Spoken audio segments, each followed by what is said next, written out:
Hate speech के मामले में समाजवादी पार्टी अध्यक्ष अखिलेश यादव और AIMIM के सुप्रीमो असदुद्दीन ओवैसी की मुश्किलें बढ़ सकती हैं, क्योंकि लगातार वाराणसी में सुनवाई जारी है। हालांकि आज सुनवाई कंडोलेंस की वजह से नहीं हो सकी, लेकिन इस मामले में वादी मुकदमा और इस वकील हरिशंकर पांडे जी हमारे साथ हैं, जिन्होंने आज इस पूरे मामले में अपना रिटन स्टेटमेंट कोर्ट में पेश किया है और थाने से भी रिपोर्ट लग गई है। उसके जवाब में आपने आज ये WS फाइल किया है, तो क्या है ये पूरा मामला और अब केस का क्या रुख रहेगा?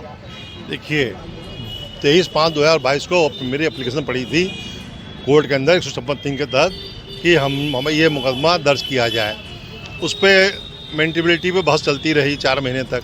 बाद में कोर्ट ने माना कि ये मुकदमा चलने योग्य है पोषणीयता में। फिर कोर्ट से ने मांगा थाने ने लिख के दे दिया कि जो 23/5/2022 का जो एप्लीकेशन है उसमें कहे जो कंटेंट्स हैं बिल्कुल सच हैं, सही हैं। ऐसा घटना घटी है, पर मुकदमा इसलिए दर्ज नहीं किया गया क्योंकि ये मुकदमा कोर्ट के अंदर ऑलरेडी सिविल कोर्ट में चल रहा था, इसलिए बिना कोर्ट के आदेश के मुकदमा दर्ज नहीं हो सकता। तो अब उस पर कोर्ट के आदेश से मुकदमा दर्ज करने के लिए 156(3) की जो सही अहम पहलू होती है उस पर बात आ गई। तो हमसे लिखित मांगा गया था स्टेटमेंट अपना आर्गूमेंट के रूप में, तो मैंने लिखित आर्गूमेंट स्टेटमेंट के रूप में दे दिया। इसमें 4 घटनाएं अलग अलग घटी हुई हैं। एक तो कोर्ट मतलब मस्जिद के इंतजामिया कमेटी के मौलाना लोगों द्वारा उस्का करके 2000 लोगों को बुलाना और आक्रमण कर देना कमीशन के ऊपर, एक ये धारा है जो 153 के तहत काउंटेबल ऑफेंस है। फिर 147, 49 के तहत 2000 लोगों एक समय इंटेंशनली हथियारबंद होकर के इकट्ठा होकर के दंगा करने का उम्मीद में आना, ये एक अलग ऑफेंस है।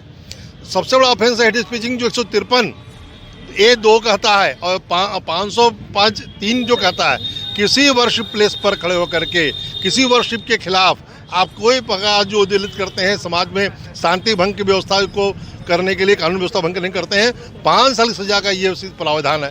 तो इस तरह से हम कोर्ट को कन्विंस कर रहे हैं कि 5 साल की सजा का नॉन अवेलेबल कॉन्जेनिबल ऑफेंस का मुकदमा है। इस पर तुरंत कोर्ट को संज्ञान लेते हुए, और साथ में ये बहुत बड़े रसूखदार, सांसद से बड़ा तो कोई है नहीं, सांसद जैसे लोग भी शामिल हैं, इसलिए ये परिवाद के रूप में दर्ज करके FIR रूप में दर्ज होना चाहिए, जिसका पूरा निराकरण विवेचना मात्र पुलिस ही कर सकती है, कोई और आदमी नहीं कर सकता। इसलिए FIR दर्ज होना जरूरी। इन 5 बातों को लेकर के हमने आज अपना स्टेटमेंट दाखिल किया कोर्ट में। ये 156(3) के तहत अब क्या लग रहा है, कब तक मुकदमा दर्ज हो जाएगा? देखिए, आज तो कॉन्जेलेंस का एक दुखद हो गया, हमारे वकील में कोई गुजर गए, तो उसके छोड़िए। अब इसके 2 दिन इलेक्शन चला जाएगा 13 और 17। उसके बाद जो बिल्कुल खाली समय बच रहा है, तो 22 तारीख को इसमें धारापुरा बहस होगी और कोर्ट को हम पूरा ये कहेंगे, निवेदन करेंगे कि ये मामला संवेदनशील है, संज्ञेय अपराध से युक्त है, इस पर FIR दर्ज होने की ऑर्डर होना न्यायोचित है, ये कोर्ट से हम कहेंगे। मुकदमा दर्ज होता है तो किन किन धाराओं में ये मुकदमा दर्ज होना चाहिए? देखिए, इसमें 7 धाराएं 8 धाराएं बहुत साफ बन रही हैं। 147 कॉमन इंटेंशन से 2000 लोगों इकट्ठा होना, उसकाना, मौलवियों का उसकाना। दूसरा जो सबसे बड़ा बन रहा है, ये 153 जो सरकारी काम में बाधा डालने का जो हेट स्पीचिंग है, और तो 353 बन रहा है सरकारी काम में बाधा डालने का जो बन रहा है। हेट स्पीचिंग के मामले में 505 भी 3 भी बन रहा है। ये सारी चीज़ें इस तरह से हैं कि अभी देखिए हेट स्पीचिंग में आजम खान की चली गई विधायक की, तो हेट स्पीचिंग तो पूरे भारत में बहुत संगीन मामला बनकर उभरा हुआ है, और ये लोग बाज नहीं आते हैं, लगातार कुछ न कुछ कहते रहते हैं। तो अब इससे इनको सबक मिलेगा राजनेताओं को कि बहुत तोल मोल के बोल, किसी के खिलाफ नहीं बोलना चाहिए। यहाँ भी हेट स्पीचिंग मामला है, इनके ऊपर कार्रवाई होना अति आवश्यक है।